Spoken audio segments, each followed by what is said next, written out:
I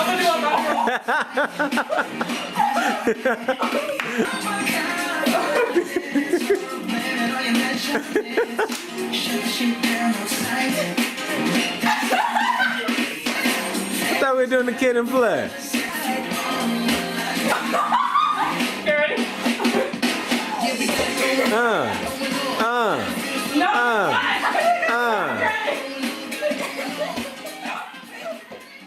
I thought I would say this, but it is so good to have this camera back in front of my face.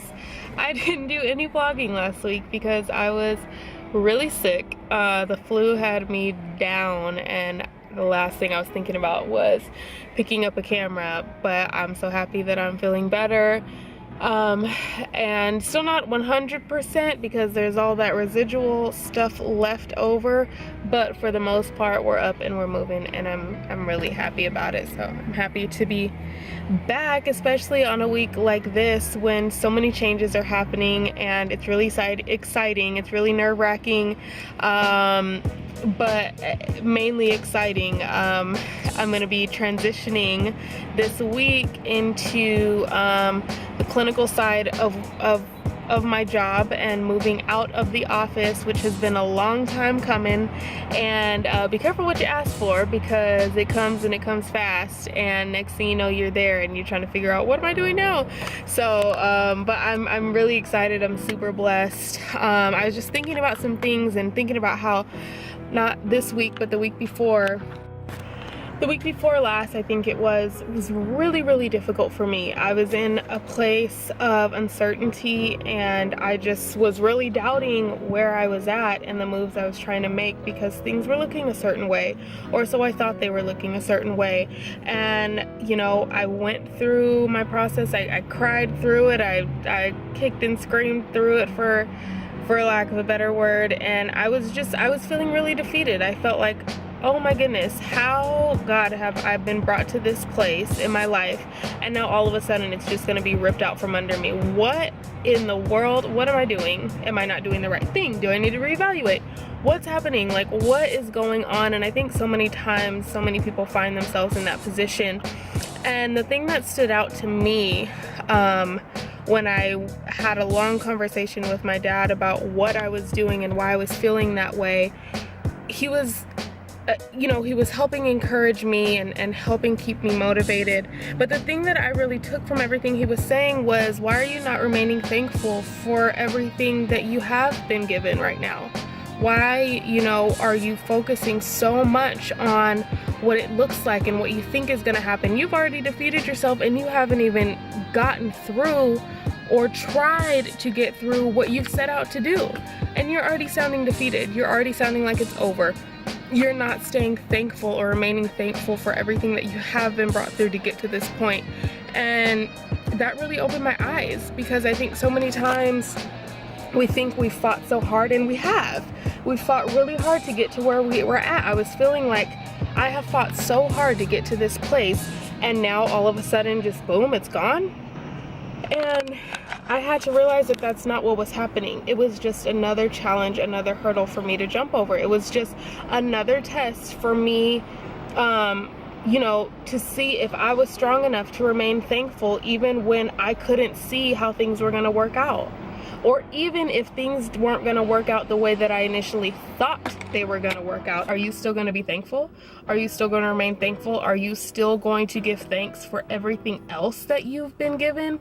Are you still going to give thanks for all the experience you've gotten?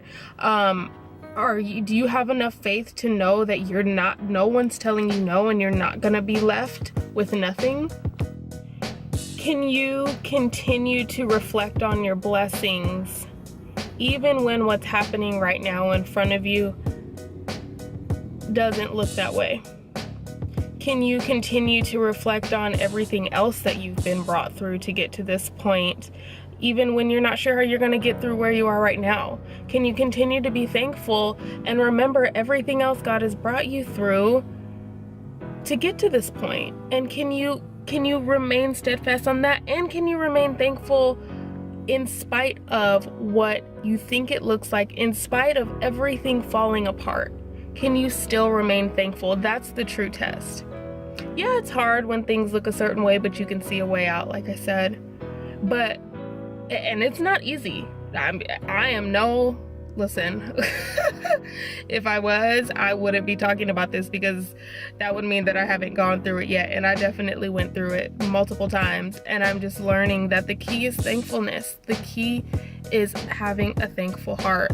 That is the key. You can't have a begrudging heart and then expect blessings to continue to pour. You have to remain thankful. That is the key. When you remain thankful, your eyes are opened up to such new possibilities of what could be. You're able to, I think, you're able to think more clearly. You're able to see a way out. That is when your signs, if you like to call them that, or when the word that you need to push forward, or whatever it is that you need to hear, is revealed to you, is shared with you. When you remain thankful, because that means you're remaining open to the possibilities of what could happen. And that's when you're able to press forward. That's the true test of strength. That's the true test showing that you still trust that your best interest is what God has for you. God only has the best for you. And if you'd like to call it the universe has your back, if you'd like to rely on your faith, whatever you like to rely on, when you remain thankful, which is the bottom line, that is when you are remaining open and showing that you have the strength to say, whatever is for me is for me. I accept it. I love it. I've worked this hard, and I trust that all the work that I've put in is going to pay out and is going to pay off. And you're not going to be left hanging. It's not going to be ripped out from under you. So change your way of thinking. I encourage you to change your way of thinking. I encourage you to transform your mind into being thankful. When it's hard, when it's the hardest, that's when you need to be the most thankful. That's what I believe. I believe it with all my heart. That when things are looking the worst, when things are looking like there's no way out, that's when you are pushed to be the most thankful. That's when you're being tested to say, okay, are you going to stay thankful even when it's looking a certain kind of way? Are you going to stay thankful? Are you going to continue to give, are you going to continue to trust? That's when true trust prevails, and true trust and faith gets you through the hardest of times. I've learned it. I've seen it in my life. I've seen miracles happen because of it, in my own life and in the lives of others. So this is not just something that I'm decided to get on a soapbox and talk about. This is something that I've lived through, and I just encourage you to transform your way of thinking and see how it changes your life.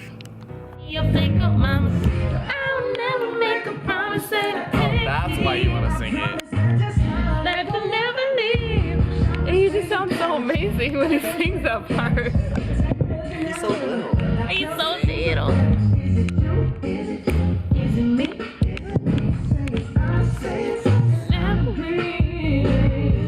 Hello, beautiful people.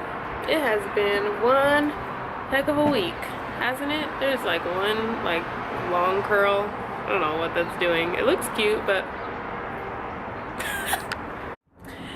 this week has been really good, really fulfilling. I don't know, I'm just overwhelmed with thankfulness and goodness in my heart. This has actually been my last week in the office as an administrative assistant. I am giving up my full-time job for my full-time passion. How about that? I'm extremely excited. I'm extremely blessed to be in a place and have the opportunity to make that transition very smooth.